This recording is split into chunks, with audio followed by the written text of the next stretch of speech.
Hello friends, welcome to brothers finance and good evening. ಇವತ್ತಿನ market updates ಏನಂದ್ರೆ Sensex 573 points gain ಆಗಿ 85,762 ಅಲ್ಲಿ close ಆಗಿದೆ. ನಿಫ್ಟಿ 182 ಪಾಯಿಂಟ್ಸ್ ಗೇನ್ ಆಗಿ 26,328 ಅಲ್ಲಿ ಕ್ಲೋಸ್ ಆಗಿದೆ. ಅದೇ ಬ್ಯಾಂಕ್ ನಿಫ್ಟಿ 439 ಪಾಯಿಂಟ್ಸ್ ಗೇನ್ ಆಗಿ 60,150 ಅಲ್ಲಿ ಕ್ಲೋಸ್ ಆಗಿದೆ. ಫ್ರೆಂಡ್ಸ್, ಇವತ್ತಿನ ಮಾರ್ಕೆಟ್ ಅಪ್ಡೇಟ್ಸ್ ತಿಳ್ಕೊಳ್ಳೋದಕ್ಕೂ ಮುಂಚೆ ಪ್ರತಿಯೊಬ್ಬರಿಗೂ ಹ್ಯಾಪಿ ನ್ಯೂ ಇಯರ್. ಈಗ ಲಾಸ್ಟ್ 2 ಡೇಸಿಂದ ವಿಡಿಯೋಸ್ನ ಪೋಸ್ಟ್ ಮಾಡೋಕ್ಕಾಗಲಿಲ್ಲ. ನನಗೆ ತುಂಬಾ ಹುಷಾರಿರಲಿಲ್ಲ. ಆ ಕಾರಣದಿಂದ ವಿಡಿಯೋಸ್ನ ಪೋಸ್ಟ್ ಮಾಡೋಕ್ಕಾಗಲಿಲ್ಲ.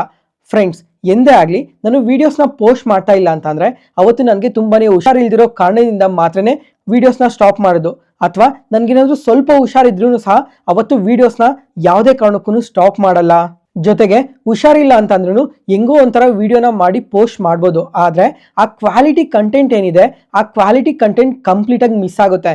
ಜೊತೆಗೆ ಈ ಸ್ಟಾಕ್ ಮಾರ್ಕೆಟ್ ನ್ಯೂಸ್ ಅನಾಲಿಸಿಸ್ ವಿಡಿಯೋನ ಮಾಡಬೇಕು ಅಂದರೆ ಬೆಳಿಗ್ಗೆಯಿಂದ ಸಾಯಂಕಾಲದವರೆಗೂ ನಮ್ಮ ಮಾರ್ಕೆಟಲ್ಲಿ ಏನು ನಡೀತಾ ಇದೆ ಅಂತ ಪ್ರತಿಯೊಂದನ್ನು ಡೀಟೇಲಾಗಿ ಚೆಕ್ ಮಾಡಿದ್ರೇ ಅನಾಲಿಸಿಸ್ನ ಪ್ರಾಪರಾಗಿ ಪೋಸ್ಟ್ ಮಾಡೋಕ್ಕಾಗೋದು. ಜೊತೆಗೆ ನಮ್ಮ ಮಾರ್ಕೆಟ್ ಬಗ್ಗೆ ತಿಳ್ಕೊಂತ ಇವಾಗ ಗ್ಲೋಬಲಿ ಕೂಡ ಎಲ್ಲ ಏನೇನು ನಡೀತಾ ಇದ್ದಾವೆ, ಯಾವ್ಯಾವ ಟೈಮಲ್ಲಿ ಯಾವ್ಯಾವ ಸಿನಾರಿಯೋಸ್ ಅಪ್ಡೇಟ್ ಆಗ್ತಾ ಇದ್ದಾವೆ ಅಂತ ಪ್ರತಿಯೊಂದು ತಿಳ್ಕೊಂಡ್ರೆ ಮಾತ್ರನೇ ನಮ್ಮ ಮಾರ್ಕೆಟ್ ಬಗ್ಗೆ ಕಾನ್ಫಿಡೆಂಟ್ ಆಗಿ ಕ್ಲಿಯರ್ ಆಗಿ ಮಾತಾಡೋಕ್ಕಾಗೋದು. ಜಸ್ಟ್ ಒಂದು ಸ್ವಲ್ಪ ಹೊತ್ತು ಸ್ಟಾಕ್ ಮಾರ್ಕೆಟ್ನ ನೋಡಿ ವಿಡಿಯೋನ ರೆಕಾರ್ಡ್ ಮಾಡಿ ಪೋಸ್ಟ್ ಮಾಡೋಕ್ಕಂತೂ ಆಗೋದೇ ಇಲ್ಲ. ಆ ಥರ ಏನಾದರೂ ಪೋಸ್ಟ್ ಮಾಡಿದ್ರೆ ಆ ಕ್ವಾಲಿಟಿ ಕಂಟೆಂಟ್ ಕಂಪ್ಲೀಟಾಗಿ ಮಿಸ್ ಆಗುತ್ತೆ. ಅದಕ್ಕೋಸ್ಕರನೇ ಎಂದೇ ಆದ್ರೂ ಈ ಥರ ಅರ್ಧಂಬರ್ಧ ಅನಾಲಿಸಿಸ್ ಮಾಡಿ ಯಾವುದೇ ಕಾರಣಕ್ಕೂ ವಿಡಿಯೋಸ್ನ ಪೋಸ್ಟ್ ಮಾಡಲ್ಲ. ಮತ್ತೆ ಫ್ರೆಂಡ್ಸ್, ಈಗ ನಾರ್ಮಲ್ ಆಗಿ ನಾವು ಹೊಸ ವರ್ಷನ ಯುಗಾದಿ ಟೈಮಲ್ಲೇ ಸೆಲೆಬ್ರೇಟ್ ಮಾಡ್ಕೊತೀವಿ. ಆದರೆ ಕಾಮನ್ ಆಗಿ ಇವಾಗ ಎಲ್ಲರೂ ನ್ಯೂ ಇಯರ್ನ ಸೆಲೆಬ್ರೇಟ್ ಮಾಡೋ ಕಾರಣದಿಂದ ಪ್ರತಿಯೊಬ್ಬರಿಗೂ happy new year, welcome to 2026. ಮತ್ತೆ ಫ್ರೆಂಡ್ಸ್, ಈಗ ನಮ್ಮ ಸ್ಟಾಕ್ ಮಾರ್ಕೆಟ್ ಬಗ್ಗೆ ತಿಳ್ಕೊಬೇಕಂದ್ರೆ ಇದೊಂದು ಸಮುದ್ರ. ನನ್ನ ಒಪಿನಿಯನ್ ಪ್ರಕಾರ ಈ ಸ್ಟಾಕ್ ಮಾರ್ಕೆಟ್ ಬಗ್ಗೆ ಹೇಳ್ಬೇಕು ಅಂದ್ರೆ ಕಲಿಯೋದಾಗ್ಲಿ ತಿಳ್ಕೊಳ್ಳೋದಾಗ್ಲಿ ತುಂಬಾನೇ ಜಾಸ್ತಿ ಇದೆ. ಅದು ನಮ್ಮ ಮಾರ್ಕೆಟ್ಸ್ ಬಗ್ಗೆ ಮಾತ್ರನೇ ತಿಳ್ಕೊಂಡ್ರೆ ಸಾಲದು. ಈ ಗ್ಲೋಬಲ್ ಮಾರ್ಕೆಟ್ಸ್ ಬಗ್ಗೆ ಕೂಡ ಪ್ರತಿಯೊಂದನ್ನು ಅನಾಲಿಸಿಸ್ ಮಾಡ್ತಾ ಹೋದ್ರೇನೆ ನಾವು ಲಾಂಗ್ ಟರ್ಮ್ ಅಲ್ಲಿ ಸ್ಟಾಕ್ ಮಾರ್ಕೆಟ್ ಅಲ್ಲಿ ತುಂಬಾನೇ ಸಕ್ಸಸ್ಫುಲ್ ಆಗೋದು. ಜೊತೆಗೆ ಈ 2026 ಅಲ್ಲಿ ನನ್ನ ರೆಸಲ್ಯೂಷನ್ ಏನು ಅಂತ ಅಂದ್ರೆ ಈ ಸ್ಟಾಕ್ ಮಾರ್ಕೆಟ್ ನ್ಯೂಸ್ ಅನಾಲಿಸಿಸ್ ವಿಡಿಯೋಸ್ನ ಇನ್ನ ಎಫೆಕ್ಟಿವ್ ಆಗಿ ತರಬೇಕು. ಜೊತೆಗೆ 6 ಗಂಟೆ ಆ ಟೈಮ್ಗೆಲ್ಲಾನು ನನ್ನ ವಿಡಿಯೋಸ್ನ ಪೋಸ್ಟ್ ಮಾಡಬೇಕು. ಅದಾದ್ಮೇಲೆ ಈ ವೀಕೆಂಡ್ ವಿಡಿಯೋಸ್ನ ಕೂಡ ಯಾವುದೇ ಕಾರಣಕ್ಕೂ ಮಿಸ್ ಆಗ್ದಂಗೆ ಪ್ರತಿ ವೀಕಲ್ಲೂ ಒಂದಲ್ಲ ಒಂದು ಇನ್ಫಾರ್ಮೇಟಿವ್ ವಿಡಿಯೋಸ್ನ ಪ್ರತಿ ವಾರನೂ ಪೋಸ್ಟ್ ಮಾಡ್ತಾನೆ ಇರಬೇಕು. ಇದು ನನ್ನ ರೆಸಲ್ಯೂಷನ್. ಅದೇ ಥರ ಈ 2026 ಅಲ್ಲಿ ನಿಮ್ಮ ರೆಸಲ್ಯೂಷನ್ ಏನಿದೆ ಅಂತ ಕೂಡ ಪ್ರತಿಯೊಬ್ಬರೂ ಕಮೆಂಟ್ ಸೆಷನ್ ಅಲ್ಲಿ ಕಮೆಂಟ್ ಮಾಡಿ. ನೆಕ್ಸ್ಟ್, ಈ 2025 ಅಲ್ಲಿ ಈ ಪ್ರಪಂಚದ ಸ್ಟಾಕ್ ಮಾರ್ಕೆಟ್ಗೆ ಕಂಪೇರ್ ಮಾಡ್ಕೊಂಡ್ರೆ ನಮ್ಮ ಇಂಡಿಯನ್ ಸ್ಟಾಕ್ ಮಾರ್ಕೆಟ್ ಅಷ್ಟು ಬೆಟರ್ ಆಗಿ ಏನು ಪರ್ಫಾರ್ಮ್ ಮಾಡಿಲ್ಲ. ನಿಫ್ಟಿ, ಬ್ಯಾಂಕ್ ನಿಫ್ಟಿ, ಸೆನ್ಸೆಕ್ಸ್ ಆದ್ರೆ ನಿಯರ್ಲಿ 2 to 5% ಮಾತ್ರನೇ ಪಾಸಿಟಿವ್ ಆಗಿ ರಿಯಾಕ್ಟ್ ಆಗಿರೋದು. ಆದ್ರೆ ಇನ್ನು ಮಿಕ್ಕಿರೋ ಗ್ಲೋಬಲ್ ಮಾರ್ಕೆಟ್ಸ್ ಎಲ್ಲ ತುಂಬಾನೇ ಬೆಟರ್ ಆಗಿ ಪರ್ಫಾರ್ಮ್ ಮಾಡಿದಾವೆ. ಫ್ರೆಂಡ್ಸ್, ಈಗ ಒಂದ್ಸಲ ಈ ಇಮೇಜ್ ನೋಡಿ. ಈ 2025 ಅಲ್ಲಿ ಕೆನಡಾ ಸ್ಟಾಕ್ ಮಾರ್ಕೆಟ್ ಆದ್ರೆ 36% ಪಾಸಿಟಿವ್ ಆಗಿ ರಿಯಾಕ್ಟ್ ಆಗಿದೆ. China 33, Taiwan 31, Hong Kong 30%, Germany, UK, France, Japan, USA ಈ ತರ ಪ್ರತಿಯೊಂದು ಮಾರ್ಕೆಟ್ಸ್ ನೋಡ್ಕೊಂಡ್ರು ಈ 2025 ಅಲ್ಲಿ ತುಂಬಾನೇ ಬೆಟರ್ ಆಗಿ ಪರ್ಫಾರ್ಮ್ ಮಾಡಿದೆ. ಮತ್ತೆ ನಮ್ಮ ಮಾರ್ಕೆಟ್ಸ್ ಯಾಕೆ ಈ ತರ ಪರ್ಫಾರ್ಮ್ ಮಾಡಿದೆ ಅಂತ ಇದಕ್ಕೆ ಮಲ್ಟಿಪಲ್ ರೀಸನ್ಸ್ ಇದೆ. ಅವನ್ನೆಲ್ಲ ಮಾರ್ಕೆಟ್ ನ್ಯೂಸ್ ಅಲ್ಲೂ ತುಂಬಾ ಸಲನೇ ಹೈಲೈಟ್ ಮಾಡಿದ್ದೆ. ಜೊತೆಗೆ ಇನ್ನೊಂದು ಸಲ ಕೂಡ ಹೈಲೈಟ್ ಮಾಡ್ತೀನಿ ನೋಡಿ. ಈಗ ಈ 2025 ಅಲ್ಲಿ ನಮ್ಮ ಇಂಡಿಯನ್ ಮಾರ್ಕೆಟ್ಗೆ ಏನ್ ಪಾಸಿಟಿವ್ ಡೇಟಾಸ್ ಬಂದಿದಾವೆ, ಏನ್ ನೆಗೆಟಿವ್ ಡೇಟಾಸ್ ಬಂದಿದಾವೆ ಅಂತ ಮೊದಲನೇದಾಗಿ ಈ ಪಾಸಿಟಿವ್ ಡೇಟಾಸ್ ನೋಡ್ಕೊಂಡ್ರೆ ಫೆಬ್ರವರಿಯಲ್ಲಿ ಇನ್ಕಮ್ ಟ್ಯಾಕ್ಸ್ ರಿಲೇಟೆಡ್ ಆಗಿ ಬೆನಿಫಿಟ್ಸ್ನ ತಂದ್ರು. ಅದಾದ್ಮೇಲೆ GST 2.0, RBI rate cut, consumption, GDP, inflation ಈ ಡೇಟಾಸ್ ಎಲ್ಲ ನಮ್ಮ ಇಂಡಿಯನ್ ಮಾರ್ಕೆಟ್ ಪರವಾಗಿ ನಮ್ಮ ಇಂಡಿಯನ್ ಎಕಾನಮಿ ಪರವಾಗಿ ತುಂಬಾನೇ ಪಾಸಿಟಿವ್ ಆಗುತ್ತೆ. ಜೊತೆಗೆ ಅದೇ ಟೈಮಲ್ಲೇ ಇನ್ನ ತುಂಬಾನೇ ನೆಗೆಟಿವ್ ಡೇಟಾಸ್ ಕೂಡ ಬಂದಿದ್ದಾವೆ. FIIs ಆದ್ರೆ ಕಂಟಿನ್ಯೂಸ್ ಆಗಿ ನಮ್ಮ ಮಾರ್ಕೆಟ್ ಇಂದ ಸೆಲ್ ಮಾಡ್ತಾನೆ ಇದ್ರು. ಜೊತೆಗೆ FIIs ಹೋಲ್ಡಿಂಗ್ ಆದ್ರೆ ನಮ್ಮ ಇಂಡಿಯನ್ ಮಾರ್ಕೆಟ್ ಅಲ್ಲಿ ಆಲ್ ಟೈಮ್ ಲೋಸ್ ಅಲ್ಲಿ ಇದೆ. ಜೊತೆಗೆ ಇದೇ ವರ್ಷದಲ್ಲೇ ಸುಮಾರು 3,000 ಕೋಟಿ ಸೆಲ್ ಮಾಡಿದ್ದಾರೆ ನಮ್ಮ ಮಾರ್ಕೆಟ್ ಇಂದ. ಅದ್ರ ಜೊತೆಗೆ ನಮ್ಮ ಕಂಪನೀಸ್ ಕೂಡ ಕಂಟಿನ್ಯೂಸ್ ಆಗಿ ವೀಕ್ ರಿಸಲ್ಟ್ಸ್ನ ಪೋಸ್ಟ್ ಮಾಡ್ತಾನೆ ಬಂದ್ವು. ಅದಾದ್ಮೇಲೆ geo political uncertainties, policy changes, SEBI ಅವರಾದ್ರೆ ಈ FNO ರಿಲೇಟೆಡ್ ಆಗಿ ತುಂಬಾನೇ ಚೇಂಜಸ್ನ ತಂದ್ರು. ಇದ್ರ ಜೊತೆಗೆ ರುಪಿ ಆದ್ರೆ ಕಂಟಿನ್ಯೂಸ್ ಆಗಿ ಫಾಲ್ ಆಗ್ತಾನೆ ಬಂತು. ಈ ತರ ಮಲ್ಟಿಪಲ್ ರೀಸನ್ಸ್ ಇಂದ ನಮ್ಮ ಮಾರ್ಕೆಟ್ಸ್ ಈ ತರ ವೀಕ್ ಪರ್ಫಾರ್ಮ್ ಮಾಡಿದೆ. ಫ್ರೆಂಡ್ಸ್, ಈಗ ಇದುವರೆಗೂ ಏನೇನು ನೆಗೆಟಿವ್ ಡೇಟಾ ಪಾಯಿಂಟ್ಸ್ ಮಾತಾಡ್ಕೊಂತ ಬಂದ್ವಿ ಇದೆಲ್ಲ ನಮ್ಮ ಇಂಡಿಯನ್ ಮಾರ್ಕೆಟ್ಸ್ ಅಲ್ಲಿ ಇರೋದು ಮಾತ್ರನೇ. ಅದೇ ಇವಾಗ ಗ್ಲೋಬಲ್ ಮಾರ್ಕೆಟ್ಸ್ ಬಗ್ಗೆ ಚೆಕ್ ಮಾಡ್ಕೊಂಡ್ರೆ ಇನ್ನ ತುಂಬಾನೇ ಡೇಟಾ ಪಾಯಿಂಟ್ಸ್ ಇದಾವೆ. ಆ ಡೇಟಾ ಪಾಯಿಂಟ್ಸ್ ಇಂದ ಕೂಡ ನಮ್ಮ ಇಂಡಿಯನ್ ಮಾರ್ಕೆಟ್ಸ್ ತುಂಬಾ ಸಲನೇ ಕರೆಕ್ಟ್ ಆಗಿದೆ. ಎಕ್ಸಾಂಪಲ್, ಇವಾಗ ಈ ಟ್ಯಾರಿಫ್ ಅನ್ಸರ್ನಿಟೀಸ್ ನಮ್ಮ ಇಂಡಿಯಾ ಮೇಲೆ ಟ್ಯಾರಿಫ್ ಹಾಕಿರೋ ಕಾರಣದಿಂದ ನಮ್ಮ ಇಂಡಿಯನ್ ಮಾರ್ಕೆಟ್ಸ್ ತುಂಬಾ ಸಲನೇ ಫಾಲ್ ಆಗಿದೆ. ಅದ್ರ ಜೊತೆಗೆ ಇವಾಗ ಪ್ರೆಸೆಂಟ್ ಇರೋ ನೆಗೆಟಿವ್ ಡೇಟಾ ಪಾಯಿಂಟ್ಸ್ ಏನು ಅಂತಂದ್ರೆ US ಹತ್ರ ಡೆಟ್ ತುಂಬಾನೇ ಜಾಸ್ತಿ ಇದೆ. ಸುಮಾರು $38 ಟ್ರಿಲಿಯನ್ ಇದೆ. ಇವಾಗ ಡೆಟ್ ರಿಲೇಟೆಡ್ ಆಗಿ ಯಾವುದೇ ತರ ಇಶ್ಯೂಸ್ ಬಂದರೂ ಕೂಡ US ಮಾರ್ಕೆಟ್ ಕೂಡ ಕರೆಕ್ಟ್ ಆಗುತ್ತೆ. ಅದ್ರ ಜೊತೆಗೆ ನಮ್ಮ ಇಂಡಿಯನ್ ಮಾರ್ಕೆಟ್ಸ್ ಕೂಡ ಕರೆಕ್ಟ್ ಆಗುತ್ತೆ. ಅದಾದ್ಮೇಲೆ ಎ ಬಬಲ್ ಕೂಡ ಇದೆ. ಇವಾಗ ಗ್ಲೋಬಲ್ ಮಾರ್ಕೆಟ್ಸ್ ಅಲ್ಲಿ ಈಗ ಲಾಸ್ಟ್ 1 ವರ್ಷದಿಂದ ಚೆಕ್ ಮಾಡ್ಕೊಂಡ್ರೆ ಈ ಆರ್ಟಿಫಿಷಿಯಲ್ ಇಂಟೆಲಿಜೆನ್ಸ್ ಇಂದ ತುಂಬಾನೇ ಮಾರ್ಕೆಟ್ಸ್ ಪಾಸಿಟಿವ್ ಆಗಿ ರಿಯಾಕ್ಟ್ ಆಗಿದೆ. ನಮ್ಮ ಮಾರ್ಕೆಟ್ಸ್ ತಪ್ಪ. ಕಮಿಂಗ್ ಟೈಮಲ್ಲಿ ಎ ಬಬಲ್ ಏನಾದ್ರು ಬರ್ಸ್ಟ್ ಆದ್ರೆ ಬರೀ ಗ್ಲೋಬಲ್ ಮಾರ್ಕೆಟ್ಸ್ ಮಾತ್ರ ಅಲ್ಲ, ಅದ್ರ ಇಂಪ್ಯಾಕ್ಟ್ ನಮ್ಮ ಇಂಡಿಯನ್ ಮಾರ್ಕೆಟ್ಸ್ ಮೇಲೂ ಕೂಡ ಸ್ವಲ್ಪ ಇದ್ದೇ ಇರುತ್ತೆ. ಇದೇ ತರ ಹೇಳ್ತಾ ಹೋದ್ರೆ ನಮ್ಮ ಮಾರ್ಕೆಟ್ಸ್ ಅಲ್ಲಿ ತುಂಬಾನೇ ಅನ್ಸರ್ಟಿನಿಟೀಸ್ ಅದೇ ತರನೇ ಕಂಟಿನ್ಯೂ ಆಗ್ತಾನೆ ಇದೆ. ಎಕ್ಸಾಂಪಲ್ ಇವಾಗ ಚೈನೀಸ್ ಸ್ಟಿಮ್ಯುಲಸ್ ಪ್ಯಾಕೇಜ್, ಜಪಾನ್ ಅಲ್ಲಿ interest rate hike, Japan currency ಆದ್ರೆ ಎಗೇನೆಸ್ಟ್ ಡಾಲರ್ ತುಂಬಾನೇ ಪಾಸಿಟಿವ್ ಆಗಿ ಗ್ರೋ ಆಗ್ತಾನೆ ಇದೆ. ಈ ತರ ಮಲ್ಟಿಪಲ್ ಡೇಟಾ ಪಾಯಿಂಟ್ಸ್ ಇಂದ ಕಮಿಂಗ್ ಟೈಮ್ ಅಲ್ಲಿ ನಮ್ಮ ಮಾರ್ಕೆಟ್ಸ್ ಕೂಡ ಫಾಲ್ ಆಗೋ ಚಾನ್ಸಸ್ ತುಂಬಾನೇ ಜಾಸ್ತಿ ಇರುತ್ತೆ. ಫ್ರೆಂಡ್ಸ್, ಇವಾಗ ಇದುವರೆಗೂ ನಾವೇನ್ ಮಾತಾಡ್ಕೊಂಡ್ವಿ ಇದೆಲ್ಲ ಸ್ವಲ್ಪ ಸಿಚುವೇಶನ್ಸ್ ಮಾತ್ರನೇ.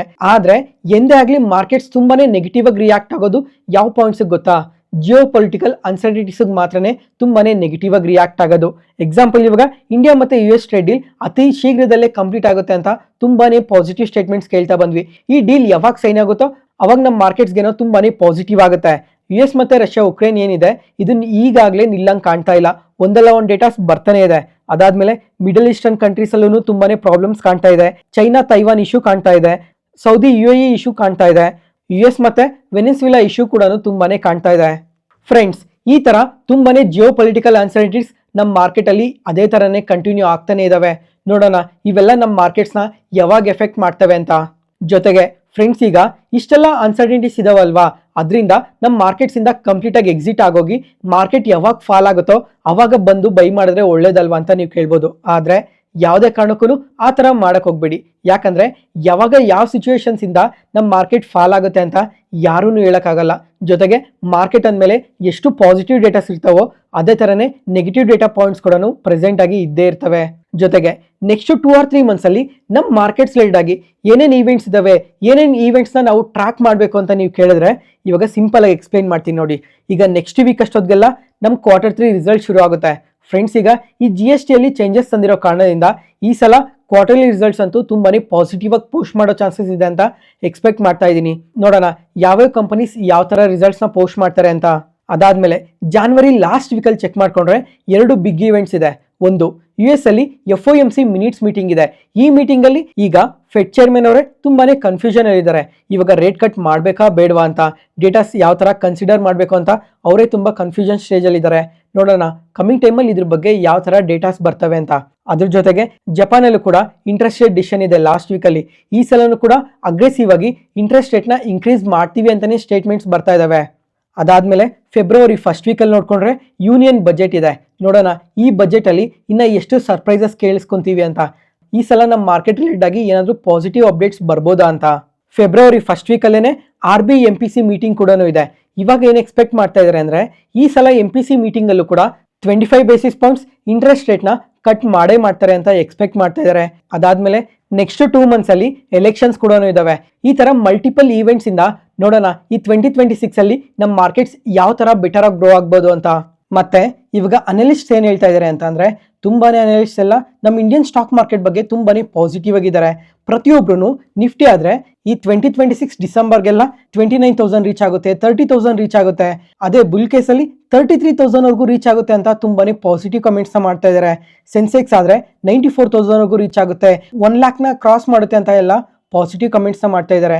ಈಗ ಎಕ್ಸಾಂಪಲ್ ಮಾರ್ಗನ್ ಸ್ಟ್ಯಾನ್ಲಿ ಅವರಾಗ್ಲಿ, ನೋಮ್ರಾ, ಗೋಲ್ಡ್ಮನ್ ಸ್ಯಾಕ್ಸ್, Kotak securities, Axis securities, Emkay global financial services, HSBC ಈ ತರ ಪ್ರತಿಯೊಬ್ರು ಅನಲಿಸ್ಟ್ ಕೂಡ ನಮ್ಮ ಇಂಡಿಯನ್ ಸ್ಟಾಕ್ ಮಾರ್ಕೆಟ್ ಬಗ್ಗೆ ತುಂಬಾನೇ ಪಾಸಿಟಿವ್ ಕಮೆಂಟ್ಸ್ ಮಾಡ್ತಾ ಇದ್ದಾರೆ.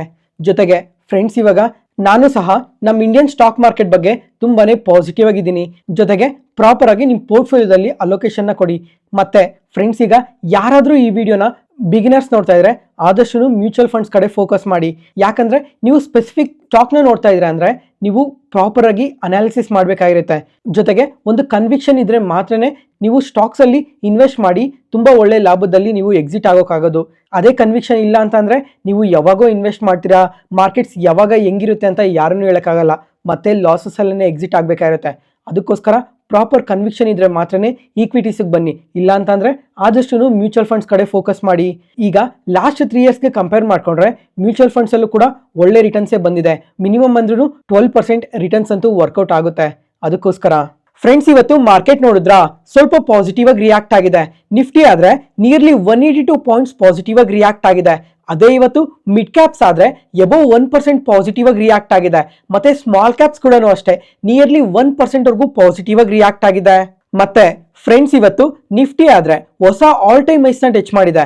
ಅದ್ರ ಜೊತೆಗೆ ಬ್ಯಾಂಕ್ ನಿಫ್ಟಿ ಸಹ ಇವತ್ತು ಒಂದು ಹೊಸ ಆಲ್ ಟೈಮ್ ಹೈಸ್ ನ ಟಚ್ ಮಾಡಿದೆ.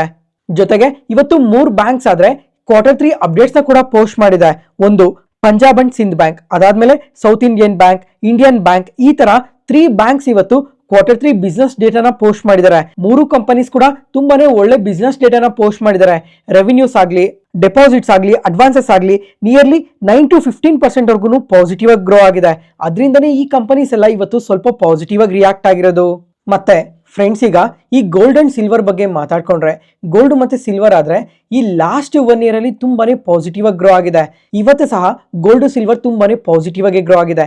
ಈಗ ಲಾಸ್ಟ್ 1 week ಇಂದ ಚೆಕ್ ಮಾಡ್ಕೊಂಡ್ರೆ ಗೋಲ್ಡ್ ಸ್ವಲ್ಪ ಫಾಲ್ ಆಗಿದೆ, ಆದ್ರೆ ಸಿಲ್ವರ್ ಮಾತ್ರ ತುಂಬಾನೇ ವೊಲಟೈಲ್ ಆಗಿ ರಿಯಾಕ್ಟ್ ಆಗ್ತಾ ಇದೆ. ಫ್ರೆಂಡ್ಸ್ ಈಗ ಒಂದ್ಸಲ ಈ ಇಮೇಜ್ ನ ನೋಡಿ. ಇವಾಗ ರೀಸೆಂಟ್ ಆಗಿ ಲಾಸ್ಟ್ ವೀಕಲ್ಲಿ ಚೆಕ್ ಮಾಡ್ಕೊಂಡ್ರೆ ಗೋಲ್ಡ್ ತುಂಬಾನೇ ಪಾಸಿಟಿವ್ ಆಗಿ ಗ್ರೋ ಆಯ್ತು. ಒಂದೇ ದಿನದಲ್ಲೇ 2,41,000 ರೀಚ್ ಆಗಿದ್ದು ಸಡನ್ ಆಗಿ 2,24,000 ಫಾಲ್ ಆಯ್ತು. ಅದಾದ್ಮೇಲೆ 2,24,000ದಿಂದ ಸಡನ್ ಆಗಿ 2,51,000 ರೀಚ್ ಆಗಿದೆ. ಮತ್ತೆ ಅಷ್ಟು ಪಾಸಿಟಿವ್ ಆಗಿ ಗ್ರೋ ಆದ್ಮೇಲೂ ಕೂಡ ಸ್ವಲ್ಪ ಪ್ರಾಫಿಟ್ ಬುಕಿಂಗ್ ನಡೆದು ಇವಾಗ 2,36,000 ಬಂದಿದೆ. ಇವತ್ತು ನೋಡ್ಕೊಂಡ್ರು ನಮ್ಮ ಮಾರ್ಕೆಟ್ ಅಲ್ಲಿ ಮತ್ತೆ ಪಾಸಿಟಿವ್ ಆಗಿ ಗ್ರೋ ಆಗಿ 2,42,000 ರೀಚ್ ಆಗಿದೆ. ಫ್ರೆಂಡ್ಸ್ ಈಗ ಈ ಸಿಲ್ವರ್ ಪ್ರಕಾರ ಮಾತಾಡ್ಕೊಬೇಕಂದ್ರೆ ಈ ಸಿಲ್ವರ್ ಆದ್ರೆ ಕಂಪ್ಲೀಟ್ಲಿ ವೊಲಟೈಲ್ ಆಗಿ ರಿಯಾಕ್ಟ್ ಆಗ್ತಾ ಇದೆ. ಈಗ ಈ ಸಿಲ್ವರ್ ETF ಅಲ್ಲಿ ನೋಡಿದ್ರೆ ಅಷ್ಟು ಪಾಸಿಟಿವ್ ಮೂಮೆಂಟಮ್ ಆಗಲಿ ಅಷ್ಟು ಫಾಲ್ ಆಗಲಿ ನೋಡ್ತಾ ಇಲ್ಲ, ಆದ್ರೆ ಆಕ್ಚುಯಲ್ ಸಿಲ್ವರ್ ಪ್ರೈಸಸ್ ಅಲ್ಲಿ ಮಾತ್ರ ತುಂಬಾನೇ ವೊಲಟೈಲ್ ಆಗಿ ರಿಯಾಕ್ಟ್ ಆಗ್ತಾ ಇದೆ. ಜೊತೆಗೆ ಈ ಸಿಲ್ವರ್ ರಿಲೇಟೆಡ್ ಆಗಿ ಮೇಜರ್ ಅನೌನ್ಸ್ಮೆಂಟ್ ಈ ಸೆಕೆಂಡ್ ವೀಕಲ್ಲಿ ಇರೋ ಚಾನ್ಸಸ್ ಇದೆ. ನೋಡೋಣ ಕಮಿಂಗ್ ಟೈಮಲ್ಲಿ ಈ ಸಿಲ್ವರ್ ಬಗ್ಗೆ ಎಲ್ಲ ಇನ್ನ ಯಾವ ತರ ಡೇಟಾಸ್ ಅಪ್ಡೇಟ್ ಆಗ್ತವೆ, ಈ ಚೈನಾದವರು ಈ ಎಕ್ಸ್ಪೋರ್ಟ್ಸ್ ಮೇಲೆ ಏನಾದರೂ ರಿಸ್ಟ್ರಿಕ್ಷನ್ಸ್ ನ ವಿಧಿಸ್ತಾರಾ ಇಲ್ವಾ ಅಂತ ಅದ್ರ ಮೇಲೆ ಡಿಪೆಂಡ್ ಆಗಿರುತ್ತೆ ಕಮಿಂಗ್ ಟೈಮಲ್ಲಿ ಸಿಲ್ವರ್ ಯಾವ ತರ ಗ್ರೋ ಆಗಬೇಕು ಅಂತ. ನೆಕ್ಸ್ಟ್ ಅದಾದ್ಮೇಲೆ ಮಾರ್ಕೆಟ್ ಕೀ ಅಪ್ಡೇಟ್ಸ್. ಫಸ್ಟ್ ಇವಾಗ ಆಟೋ ಸೆಕ್ಟರ್ ಬಗ್ಗೆ ತಿಳ್ಕೊಳ್ಳೋಣ. ಫ್ರೆಂಡ್ಸ್ ಈಗ ಆಟೋ ಸೆಕ್ಟರ್ ಆದ್ರೆ ನಿನ್ನೆ ಕೂಡ ತುಂಬಾನೇ ಪಾಸಿಟಿವ್ ಆಗಿ ರಿಯಾಕ್ಟ್ ಆಗಿತ್ತು, ಮತ್ತೆ ಇವತ್ತು ಸಹ ಪಾಸಿಟಿವ್ ಆಗಿ ರಿಯಾಕ್ಟ್ ಆಗಿದೆ. ಯಾಕಂದ್ರೆ ಫ್ರೆಂಡ್ಸ್ ಒಂದು 3 months ಬ್ಯಾಕ್ ಮೆನ್ಷನ್ ಮಾಡಿದೆ, ಈ GST 2.0 ಚೇಂಜಸ್ ಇಂದ ಯಾವ ಸೆಕ್ಟರ್ಗೆ ತುಂಬಾನೇ ಅಡ್ವಾಂಟೇಜ್ ಆಗುತ್ತೆ ಅಂದ್ರೆ ಅದು ಆಟೋ ಸೆಕ್ಟರ್ಗೆ ಅಂತ ಕ್ಲಿಯರ್ ಆಗಿ ಮೆನ್ಷನ್ ಮಾಡಿದೆ. ಅವತ್ತಿಂದ ಚೆಕ್ ಮಾಡ್ಕೊಂಡ್ರೆ ಇದುವರೆಗೂ ಆಟೋ ಇಂಡೆಕ್ಸ್ 18% ಇಂದ 20% ವರ್ಗು ರಿಟರ್ನ್ಸ್ ಕೊಟ್ಟಿದೆ. ಅದ್ರ ಜೊತೆಗೆ ಇಂಡಿವಿಜುವಲ್ ಸ್ಟಾಕ್ಸ್ ನೋಡ್ಕೊಂಡ್ರು ಕೂಡ ತುಂಬಾನೇ ಪಾಸಿಟಿವ್ ಆಗಿ ಗ್ರೋ ಆಗಿದಾವೆ. ಫ್ರೆಂಡ್ಸ್ ಈಗ ಈ ಸೆಪ್ಟೆಂಬರ್ ಮಂತ್ ಅಲ್ಲಿ ಈ GST 2.0 ಅಲ್ಲಿ ಚೇಂಜಸ್ ನ ತಂದ್ರು. ಅವಾಗಿಂದ ನೋಡ್ಕೊಂಡ್ರು ಪ್ರತಿ ಮಂತ್ ಅಲ್ಲೂ ಆಟೋ ಸೇಲ್ಸ್ ಆದ್ರೆ ತುಂಬಾನೇ ಪಾಸಿಟಿವ್ ಆಗಿ ಗ್ರೋ ಆಗ್ತಾನೆ ಇದಾವೆ. ಅದರಿಂದನೇ ಪ್ರತಿಯೊಂದು ಆಟೋ ಕಂಪನಿ ಕೂಡ ಈ ತರ ಪಾಸಿಟಿವ್ ಆಗಿ ಗ್ರೋ ಆಗ್ತಾ ಇರೋದು. ಇವಾಗ ನಿನ್ನೆ ಆದ್ರೆ ತುಂಬಾನೇ ಕಂಪನೀಸ್ ಎಲ್ಲ ಪಾಸಿಟಿವ್ ಆಗಿ ರಿಯಾಕ್ಟ್ ಆಗಿದ್ವು. ಅದಾದ್ಮೇಲೆ ಇವತ್ತು ನೋಡ್ಕೊಂಡ್ರೆ ಈ 2 wheeler ಕಂಪನೀಸ್ ಕೂಡ ತುಂಬಾ ಪಾಸಿಟಿವ್ ಆಗಿ ಗ್ರೋ ಆಗಿದಾವೆ. ನಿನ್ನೆ ನಮ್ಮ ಮಾರ್ಕೆಟ್ ಕ್ಲೋಸ್ ಆದ್ಮೇಲೆ ಹೀರೋ ಮೋಟರ್ ಕಾಪ್ ಅವರು ಡಿಸೆಂಬರ್ ಮಂತ್ ಆಟೋ ಸೇಲ್ಸ್ ಡೇಟಾನ ಪೋಸ್ಟ್ ಮಾಡಿದ್ದಾರೆ. ಈ ಡೇಟಾ ಆದ್ರೆ ತುಂಬಾನೇ ಪಾಸಿಟಿವ್ ಆಗಿ ಪೋಸ್ಟ್ ಮಾಡಿದ್ದಾರೆ. ಟೋಟಲ್ ಸೇಲ್ಸ್ ಆದ್ರೆ 40% ಗ್ರೋ ಆಗಿದೆ ಇಯರ್ ಆನ್ ಇಯರ್ ಅಲ್ಲಿ. ಜೊತೆಗೆ ಡೊಮೆಸ್ಟಿಕ್ ಅಲ್ಲೂ ಕೂಡ 42% ಗ್ರೋ ಆಗಿದೆ. ಮತ್ತೆ ಎಕ್ಸ್ಪೋರ್ಟ್ಸ್ ಆದ್ರೆ 21% ಗ್ರೋ ಆಗಿದೆ. ಅದರಿಂದನೇ ಇವತ್ತು ಇಂಟ್ರಾಡೇ ಸೆಷನ್ ಅಲ್ಲಿ ಈ ತರ ಪಾಸಿಟಿವ್ ಆಗಿ ರಿಯಾಕ್ಟ್ ಆಗಿರೋದು. ಅದಾದ್ಮೇಲೆ TVS ಮೋಟಾರ್ಸ್ ಅವ್ರ ಸೇಲ್ಸ್ ಕೂಡ ತುಂಬಾನೇ ಎಕ್ಸ್ಟ್ರಾರ್ಡಿನರಿ ಆಗಿ ಪೋಸ್ಟ್ ಮಾಡಿದ್ದಾರೆ. ಟೋಟಲ್ ಸೇಲ್ಸ್ ಆದ್ರೆ ಇಯರ್ ಆನ್ ಇಯರ್ ಅಲ್ಲಿ 50% ಇನ್ಕ್ರೀಸ್ ಆಗಿದೆ. 2 wheeler ಸೇಲ್ಸ್ ಆದ್ರೆ 48% ಇನ್ಕ್ರೀಸ್ ಆಗಿದೆ.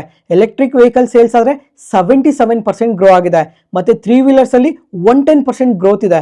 ಇಂಟರ್ನ್ಯಾಷನಲ್ ಸೇಲ್ಸ್ ಕೂಡ 40% ಗ್ರೋ ಆಗಿದೆ. ಓವರ್ ಆಲ್ ಸೇಲ್ಸ್ ನಂಬರ್ಸ್ ಆದ್ರೆ ಎಕ್ಸ್ಟ್ರಾರ್ಡಿನರಿ ಆಗಿ ಪೋಸ್ಟ್ ಮಾಡಿದ್ದಾರೆ.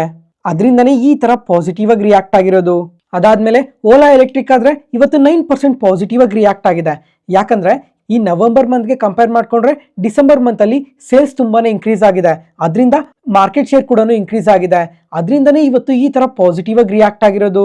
ಅದಾದ್ಮೇಲೆ ಹುಂಡೈ ಮೋಟಾರ್ಸ್ ಆದ್ರೆ ಇವತ್ತು ಇಂಟ್ರಾಡೇ ಸೆಷನ್ ಅಲ್ಲಿ ನಿಯರ್ಲಿ 2% ವರ್ಗು ನೆಗೆಟಿವ್ ಆಗಿ ರಿಯಾಕ್ಟ್ ಆಗಿದೆ. ಯಾಕಂದ್ರೆ ಈ ಡಿಸೆಂಬರ್ ಮಂತ್ ಅಲ್ಲಿ ಅನಲಿಸ್ಟ್ ಎಸ್ಟಿಮೇಟೆಡ್ ಗಿನ ಸ್ವಲ್ಪ ವೀಕ್ ಸೇಲ್ಸ್ ನ ಪೋಸ್ಟ್ ಮಾಡಿದ್ದಾರೆ. ಅದರಿಂದ ಈ ತರ ನೆಗೆಟಿವ್ ಆಗಿ ರಿಯಾಕ್ಟ್ ಆಗಿದೆ. ನೆಕ್ಸ್ಟ್ ಅದಾದ್ಮೇಲೆ ಕ್ಯೂಪಿಡ್, ಈ ಕಂಪನಿ ಬಗ್ಗೆ ರೀಸೆಂಟ್ ಟೈಮ್ ಅಲ್ಲಿ ತುಂಬಾ ಸಲನೇ ಕೇಳಿರ್ತೀರಾ.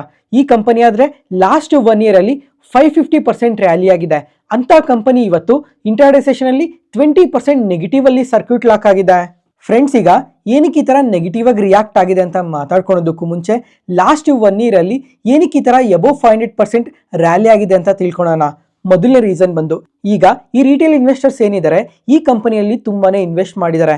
ಅದ್ರ ಜೊತೆಗೆ ಲಾಸ್ಟ್ ಕ್ವಾರ್ಟರ್ ಅಲ್ಲಿ ರಿಸಲ್ಟ್ಸ್ ಕೂಡ ಬೆಟರ್ ಆಗಿ ಗ್ರೋ ಆಗಿದೆ. ಮತ್ತೆ ಪ್ರಮೋಟರ್ ಕೂಡ ಸ್ವಲ್ಪ ಸ್ಟೇಕ್ ನ ಇನ್ಕ್ರೀಸ್ ಮಾಡ್ಕೊಂಡಿದ್ದಾರೆ. ಅದ್ರ ಜೊತೆಗೆ ಬಿಸ್ನೆಸ್ ಪರವಾಗಿ ಕೂಡ ಸ್ವಲ್ಪ ಎಕ್ಸ್ಪಾನ್ಷನ್ ರಿಲೇಟೆಡ್ ಆಗಿ ಅಪ್ಡೇಟ್ಸ್ ಬಂದಿದ್ದಾವೆ. ಈ ತರ ಮಲ್ಟಿಪಲ್ ರೀಸನ್ಸ್ ಇಂದಾನೆ ಈ ಕಂಪನಿ ಈ ತರ ಪಾಸಿಟಿವ್ ಆಗಿ ರಿಯಾಕ್ಟ್ ಆಗಿರೋದು. ಅದಾದ್ಮೇಲೆ ಇವತ್ತು ಏನಕ್ಕೆ ನೆಗೆಟಿವ್ ಆಗಿ ರಿಯಾಕ್ಟ್ ಆಗಿದೆ ಅಂತ ಅಂದ್ರೆ ಈ ಕಂಪನಿ ಪ್ರಮೋಟರ್ ಆದ ಆದಿತ್ಯ ಕುಮಾರ್ ಅವರು ಸ್ವಲ್ಪ ಸ್ಟೇಕ್ ನ ಕಮ್ಮಿ ಮಾಡ್ಕೊಂಡಿದ್ದಾರೆ ಅಂತ ಅಪ್ಡೇಟ್ ಮಾಡಿದ್ದಾರೆ. ಅದರಿಂದನೇ ಈ ತರ ನೆಗೆಟಿವ್ ಆಗಿ ರಿಯಾಕ್ಟ್ ಆಗಿರೋದು. ಪ್ರೆಸೆಂಟ್ ಇವಾಗ ಏನಕ್ಕೆ ಸ್ಟೇಕ್ ನ ಸೆಲ್ ಮಾಡಿದ್ದಾರೆ ಅಂತ ಯಾವುದೇ ತರ ರೀಸನ್ಸ್ ಅಪ್ಡೇಟ್ ಆಗಿಲ್ಲ. ಅದಾದ್ಮೇಲೆ ಎಷ್ಟು ಕ್ವಾಂಟಿಟೀಸ್ ಅಲ್ಲಿ ಸೆಲ್ ಮಾಡಿದ್ದಾರೆ ಅಂತ ಕೂಡ ಗೊತ್ತಿಲ್ಲ. ಇವೆಲ್ಲ ಮಂಡೇ ಮಾರ್ಕೆಟ್ ನ್ಯೂಸ್ ಅಲ್ಲಿ ಮಾತಾಡ್ಕೊಳ್ಳೋಣ. ಅದಾದ್ಮೇಲೆ ಫ್ರೆಂಡ್ಸ್, ಇವತ್ತು ಈ ಕ್ಯೂಪಿಡ್ ಕಂಪನಿ ಮಾತ್ರನೇ ಅಲ್ಲ ಈ ತರ ನೆಗೆಟಿವ್ ಆಗಿ ರಿಯಾಕ್ಟ್ ಆಗಿರೋದು. ಇನ್ನೊಂದು ಕಂಪನಿ ಕೂಡ ಇದೇ ತರನೇ ನೆಗೆಟಿವ್ ಆಗಿ ರಿಯಾಕ್ಟ್ ಆಗಿದೆ. ಅದೇ tourism finance corporation of India. ಈ ಕಂಪನಿ ಕೂಡ ಇವತ್ತು ಇಂಟ್ರಾಡೇ ಸೆಷನ್ ಅಲ್ಲಿ 20% ನೆಗೆಟಿವ್ ಅಲ್ಲಿ ಸರ್ಕ್ಯೂಟ್ ಲಾಕ್ ಆಗಿದೆ. ಇದಕ್ಕೆ ಮೇನ್ ರೀಸನ್ ಏನು ಅಂತ ಅಂದ್ರೆ ಇವಾಗ ಕ್ಯೂಪಿಡ್ ಪ್ರಮೋಟರ್ ಆದ ಆದಿತ್ಯ ಕುಮಾರ್ ಅವರು ಕ್ಯೂಪಿಡ್ ಅಲ್ಲಿ ಏನೋ ಸೆಲ್ ಮಾಡಿದ್ದಾರೆ. ಅದ್ರ ಜೊತೆಗೆ ಟೂರಿಸಂ ಫೈನಾನ್ಸ್ ಕಾರ್ಪೊರೇಷನ್ ಆಫ್ ಇಂಡಿಯಾದಲ್ಲೂ ಕೂಡ 18% ಸ್ಟೇಕ್ ನ ಹೋಲ್ಡ್ ಮಾಡ್ತಾ ಇದ್ದಾರೆ. ಈ ಕಂಪನಿಯಲ್ಲೂ ಕೂಡ ತುಂಬಾನೇ ಸೆಲ್ ಮಾಡಿದ್ದಾರೆ. ಅದರಿಂದನೇ ಈ ಕಂಪನಿ ಕೂಡ ಇವತ್ತು ನೆಗೆಟಿವ್ ಆಗಿ ರಿಯಾಕ್ಟ್ ಆಗಿರೋದು. ಜೊತೆಗೆ ಇವರು ಸೆಲ್ ಮಾಡೋದಕ್ಕೂ ಮುಂಚೆ ಎರಡೂ ಕಂಪನೀಸ್ ಅಲ್ಲಿ ಯಾವುದೇ ತರ ಅನೌನ್ಸ್ಮೆಂಟ್ ನ ಕೂಡ ಮಾಡಿಲ್ಲ. ಜಸ್ಟ್ ನಾರ್ಮಲ್ ಆಗಿ ಸೆಲ್ ಮಾಡಾಕಿದ್ದಾರೆ. ಅದರಿಂದನೇ ಇಷ್ಟು ನೆಗೆಟಿವ್ ಆಗಿ ರಿಯಾಕ್ಟ್ ಆಗಿರೋದು. ನೋಡೋಣ ಮಂಡೇ ಅಷ್ಟೊತ್ತಿಗೆ ಯಾವ ರೀಸನ್ಸ್ ಮೇಲೆ ಸೆಲ್ ಮಾಡಿದೀವಿ ಅಂತ ಏನಾದ್ರು ಅಪ್ಡೇಟ್ಸ್ ಬರ್ಬೋದೇನೋ ಅಂತ ನೋಡ್ಬೇಕಾಗಿರುತ್ತೆ. ನೆಕ್ಸ್ಟ್ ಅದಾದ್ಮೇಲೆ ಇವತ್ತು NTPC ಆದ್ರೆ 5% ಪಾಸಿಟಿವ್ ಆಗಿ ರಿಯಾಕ್ಟ್ ಆಗಿದೆ. ಅದಾದ್ಮೇಲೆ JSW ಎನರ್ಜಿ 2% ವರೆಗೂ ಪಾಸಿಟಿವ್ ಆಗಿ ರಿಯಾಕ್ಟ್ ಆಗಿದೆ. ಯಾಕಂದ್ರೆ ಇಂಟರ್ನ್ಯಾಷನಲ್ ಬ್ರೋಕರೇಜ್ ಫರ್ಮ್ ಆದ ಜೆಫ್ರೀಸ್ ಅವರು ಈ ಪವರ್ ಸೆಕ್ಟರ್ ಅಲ್ಲಿ ಈ 2 ಕಂಪನೀಸ್ ನ ಪಿಕ್ ಮಾಡಿದ್ದಾರೆ. ಯಾಕಂದ್ರೆ ಈ 2026 ಅಲ್ಲಿ ಈ ಎಲೆಕ್ಟ್ರಿಸಿಟಿ ಡಿಮ್ಯಾಂಡ್ ಮತ್ತೆ ರಿಕವರ್ ಆಗೋ ಚಾನ್ಸಸ್ ತುಂಬಾನೇ ಜಾಸ್ತಿ ಇದೆ. ಈ ತರ ರಿಕವರ್ ಆದ್ರೆ ಈ ಎರಡೂ ಕಂಪನೀಸ್ಗೆ ಇದು ತುಂಬಾನೇ ಪಾಸಿಟಿವ್ ಆಗುತ್ತೆ ಅಂತ ಅಪ್ಡೇಟ್ ಮಾಡಿದ್ದಾರೆ. ಅದರಿಂದನೇ ಈ ತರ ಪಾಸಿಟಿವ್ ಆಗಿ ರಿಯಾಕ್ಟ್ ಆಗಿರೋದು. ನೆಕ್ಸ್ಟ್ ಅದಾದ್ಮೇಲೆ ಫ್ರೆಂಡ್ಸ್, ಇವಾಗ ಲಾಸ್ಟ್ 2 ಡೇಸ್ ಇಂದ ITC, Godfrey Phillips, VST industries ಈ ಕಂಪನೀಸ್ ಆದ್ರೆ ತುಂಬಾನೇ ನೆಗೆಟಿವ್ ಆಗಿ ರಿಯಾಕ್ಟ್ ಆಗ್ತಾನೆ ಇದಾವೆ. ಈಗ ITC ಆದ್ರೆ ಲಾಸ್ಟ್ 2 ಡೇಸ್ ಅಲ್ಲಿ 14% ಫಾಲ್ ಆಗಿದೆ. ಗಾಡ್ಫ್ರೇ ಫಿಲಿಪ್ಸ್ ಆದ್ರೆ 20%, VST ಇಂಡಸ್ಟ್ರೀಸ್ ಆದ್ರೆ 2% ನೆಗೆಟಿವ್ ಆಗಿ ರಿಯಾಕ್ಟ್ ಆಗಿದೆ. ಯಾಕಂದ್ರೆ ನಮ್ಮ ಇಂಡಿಯನ್ ಗೌರ್ಮೆಂಟ್ ಈ ಸಿಗರೇಟ್ಸ್ ಮತ್ತೆ ಟೊಬ್ಯಾಕೋ ಪ್ರಾಡಕ್ಟ್ಸ್ ಮೇಲೆ GST ನ ಇನ್ಕ್ರೀಸ್ ಮಾಡಿದ್ದಾರೆ. ಅದ್ರ ಜೊತೆಗೆ ಎಕ್ಸೈಸ್ ಡ್ಯೂಟೀಸ್ ನ ಕೂಡ ಇನ್ಕ್ರೀಸ್ ಮಾಡಿದ್ದಾರೆ. ಈಗ ಮುಂಚೆ ಆದ್ರೆ ಈ ಸಿಗರೇಟ್ಸ್ ಮತ್ತೆ ಟೊಬ್ಯಾಕೋ ಪ್ರಾಡಕ್ಟ್ಸ್ ಮೇಲೆ 28% GST ಇತ್ತು, ಅದನ್ನ 40%ಗೆ ಇನ್ಕ್ರೀಸ್ ಮಾಡಿದ್ದಾರೆ. ಅದಾದ್ಮೇಲೆ ಎಕ್ಸೈಸ್ ಡ್ಯೂಟೀಸ್ ಆದ್ರೆ ಮುಂಚೆ 1000 ಸಿಗರೇಟ್ ಸ್ಟಿಕ್ಸ್ ಮೇಲೆ 2000 ರುಪೀಸ್ ಅರೌಂಡ್ ಅಲ್ಲಿ ಇತ್ತು, ಅದನ್ನ ಇವಾಗ 8500 ರುಪೀಸ್ಗೆ ಇನ್ಕ್ರೀಸ್ ಮಾಡಿದ್ದಾರೆ. ಅಂದ್ರೆ ಮುಂಚೆ 1000 ಸಿಗರೇಟ್ಸ್ ಮೇಲೆ 2 ರುಪೀಸ್ ಎಕ್ಸ್ಟ್ರಾ ಎಕ್ಸೈಸ್ ಡ್ಯೂಟಿ ಆಗೋದು, ಇವಾಗ ಅದು 8 ರುಪೀಸ್ಗೆ ಇನ್ಕ್ರೀಸ್ ಆಗಿದೆ. ಅದ್ರ ಜೊತೆಗೆ ಇವಾಗ GST ಕೂಡ ಇನ್ಕ್ರೀಸ್ ಆಗಿರೋ ಕಾರಣದಿಂದ ಇವಾಗ ಒಂದು ಸಿಗರೇಟ್ ಏನಾದ್ರು ಮುಂಚೆ 20 ರುಪೀಸ್ಗೆ ಸಿಗ್ತಾ ಇದ್ರೆ ಅದು ಇವಾಗ ನಿಯರ್ಲಿ 35 ರುಪೀಸ್ ಇಂದ 40 ರುಪೀಸ್ ವರ್ಗು ಇನ್ಕ್ರೀಸ್ ಆಗುತ್ತೆ. ಅದರಿಂದನೇ ITC, Godfrey Phillips, VST industries ಆದ್ರೆ ಈ ತರ ನೆಗೆಟಿವ್ ಆಗಿ ರಿಯಾಕ್ಟ್ ಆಗ್ತಾ ಇರೋದು. ಯಾಕಂದ್ರೆ ಕಮಿಂಗ್ ಟೈಮ್ ಇಂದ ಡಿಮ್ಯಾಂಡ್ ಕಮ್ಮಿ ಆಗೋದ್ರೆ ಈ ಕಂಪನಿಗೆ ಅದು ತುಂಬಾನೇ ಎಫೆಕ್ಟ್ ಆಗುತ್ತೆ. ಮತ್ತೆ ಫ್ರೆಂಡ್ಸ್, ಇವಾಗ ಈ ಹೊಸ GST ಸ್ಟ್ರಕ್ಚರ್ ಎಲ್ಲ ಯಾವಾಗಿಂದ ಇಂಪ್ಲಿಮೆಂಟ್ ಆಗುತ್ತೆ ಅಂದ್ರೆ ಫೆಬ್ರವರಿ 1 ಇಂದ ಇಂಪ್ಲಿಮೆಂಟ್ ಆಗುತ್ತೆ. ಅದಕ್ಕೋಸ್ಕರ ಇವಾಗ ಈ Q3 ಅಲ್ಲಿ ಈ ಕಂಪನಿ ರಿಲೇಟೆಡ್ ಆಗಿ ಯಾವುದೇ ತರ ಇಂಪ್ಯಾಕ್ಟ್ ಇರಲ್ಲ. ಅದ್ರ ಜೊತೆಗೆ ಈ Q4 ಅಲ್ಲೂ ಮೇಜರ್ ಆಗಿ ಯಾವುದೇ ತರ ಇಂಪ್ಯಾಕ್ಟ್ ಇರಲ್ಲ. ಯಾಕಂದ್ರೆ Q4 ಅಲ್ಲಿ ಫೆಬ್ರವರಿಯಿಂದ ಪ್ರೈಸಸ್ ಇನ್ಕ್ರೀಸ್ ಆಗುತ್ತೆ ಅಂತ ಈ 1 ಮಂತ್ ಗ್ಯಾಪ್ ಅಲ್ಲೇನೆ ಪ್ರತಿಯೊಬ್ರು ಸ್ಟಾಕ್ ನ ಮತ್ತೆ ಫಿಲ್ ಮಾಡ್ಕೊಂತಾರೆ ಕಮ್ಮಿ ಪ್ರೈಸ್ ಅಲ್ಲೇನೆ. ಅದರಿಂದ ಈ ತರ ಸ್ಟಾಕ್ ನ ಫಿಲ್ ಮಾಡೋದ್ರಿಂದ ಕಂಪನಿ ಸೇಲ್ಸ್ ಕೂಡ ಯಾವುದೇ ತರ ಎಫೆಕ್ಟ್ ಆಗಲ್ಲ, ಅದು ಕಂಪನಿಗೆ ಪಾಸಿಟಿವ್ ಆಗುತ್ತೆ. ಆದ್ರೆ ಕರೆಕ್ಟ್ ಆಗಿ ಇಂಪ್ಯಾಕ್ಟ್ ಯಾವಾಗ ಆಗುತ್ತೆ ಅಂದ್ರೆ Q1 ಆ ಟೈಮ್ ಇಂದ ಇಂಪ್ಯಾಕ್ಟ್ ಆಗುತ್ತೆ. ನೋಡೋಣ Q1 ಅಲ್ಲಿ ಇವಾಗ ಸೇಲ್ಸ್ ಏನಾದ್ರು ಸ್ವಲ್ಪ ಡ್ರಾಪ್ ಆಗುತ್ತಾ ಅಥವಾ ಈ ಟೊಬ್ಯಾಕೋ ಪ್ರಾಡಕ್ಟ್ಸ್ ಎಲ್ಲ ಕಂಪ್ಲೀಟ್ ಆಗಿ ಅಡಿಕ್ಟಿವ್ ಅಂತ ಅದೇ ತರ ಸೇಲ್ಸ್ ಕೂಡ ಇನ್ಕ್ರೀಸ್ ಆಗುತ್ತಾ ಅಂತ. ಒಂದ್ ವೇಳೆ ಇವಾಗ ಬರ್ತಿರೋ ತರನೇ ಸೇಲ್ಸ್ ಏನಾದ್ರು Q1 ಟೈಮ್ ಅಲ್ಲೂ ಕೂಡ ಇನ್ಕ್ರೀಸ್ ಆದ್ರೆ ಅದು ಕಂಪನಿಗೆ ತುಂಬಾನೇ ಪಾಸಿಟಿವ್ ಆಗುತ್ತೆ. ನೋಡೋಣ ಕಮಿಂಗ್ ಟೈಮ್ ಅಲ್ಲಿ ಯಾವ ತರ ಡೇಟಾಸ್ ಎಲ್ಲ ಅಪ್ಡೇಟ್ ಆಗ್ತವೆ ಅಂತ. ಮತ್ತೆ ಫ್ರೆಂಡ್ಸ್, ಇವಾಗ ಗೌರ್ಮೆಂಟ್ ಈ ತರ ಈ ಟೊಬ್ಯಾಕೋ ಪ್ರಾಡಕ್ಟ್ಸ್ ರಿಲೇಟೆಡ್ ಆಗಿ ಏನಕ್ಕೆ ಈ ತರ ಅಗ್ರೆಸಿವ್ ಡಿಸಿಷನ್ಸ್ ನ ತಗೊಂತಾ ಇದ್ದಾರೆ ಅಂತ ಅಂದ್ರೆ ಇವಾಗ ಜನ ಇದಕ್ಕೆ ತುಂಬಾನೇ ಅಡಿಕ್ಟ್ ಆಗ್ತಾ ಇದ್ದಾರೆ. ಅದರಿಂದ ಹ್ಯೂಮನ್ ಲೈಫ್ಸ್ಗೆ ತುಂಬಾ ಎಫೆಕ್ಟ್ ಆಗುತ್ತೆ ಅಂತಾನೆ ಈ ತರ ಸೀರಿಯಸ್ ಡಿಸಿಷನ್ಸ್ ನ ತಗೊಂತಾ ಇರೋದು. ನೋಡೋಣ ಇದರಿಂದ ಕಮಿಂಗ್ ಟೈಮ್ ಅಲ್ಲಿ ಈ ಸಿಗರೆಟ್ ಕನ್ಸಂಪ್ಷನ್ ಏನಾದ್ರು ಕಮ್ಮಿ ಆಗುತ್ತಾ ಇಲ್ವಾ ಅಂತ.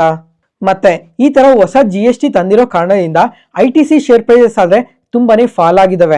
ಜೊತೆಗೆ ಬ್ರೋಕರೇಜಸ್ ಕೂಡ ಈ ಕಂಪನಿ ಟಾರ್ಗೆಟ್ ಪ್ರೈಸ್ ನ ತುಂಬಾನೇ ಕಟ್ ಮಾಡಿದ್ದಾರೆ. ನೀವು ಇಲ್ಲೇ ಇಮೇಜ್ ನ ನೋಡಬಹುದು. ನೆಕ್ಸ್ಟ್ ಅದಾದ್ಮೇಲೆ QSR ಅಂದ್ರೆ ಕ್ವಿಕ್ ಸರ್ವಿಸ್ ರೆಸ್ಟೋರೆಂಟ್ಸ್. ಈ ಸೆಗ್ಮೆಂಟ್ ಅಲ್ಲಿ ವರ್ಕ್ ಮಾಡೋ ಕಂಪನೀಸ್ ಆದ ಸಫೇರ್ ಫುಡ್ಸ್, ದೇವ್ಯಾನಿ ಇಂಟರ್ನ್ಯಾಷನಲ್ ಬಗ್ಗೆ ಇವಾಗ ತಿಳ್ಕೊಳ್ಳೋಣ. ಫ್ರೆಂಡ್ಸ್, ಈಗ ಈ ದೇವಯಾನಿ ಇಂಟರ್ನ್ಯಾಷನಲ್ ಕಂಪನಿ ಇದೆ, ಇದೊಂದು ಸ್ವಲ್ಪ ದೊಡ್ಡ ಕಂಪನಿ. ಈ ಕಂಪನಿ ಒಳಗಡೆ ಈ ಸಫೇರ್ ಫುಡ್ಸ್ ಏನಿದೆ ಇದು ಈಗ ಮರ್ಜ್ ಆಗ್ತಾ ಇದೆ.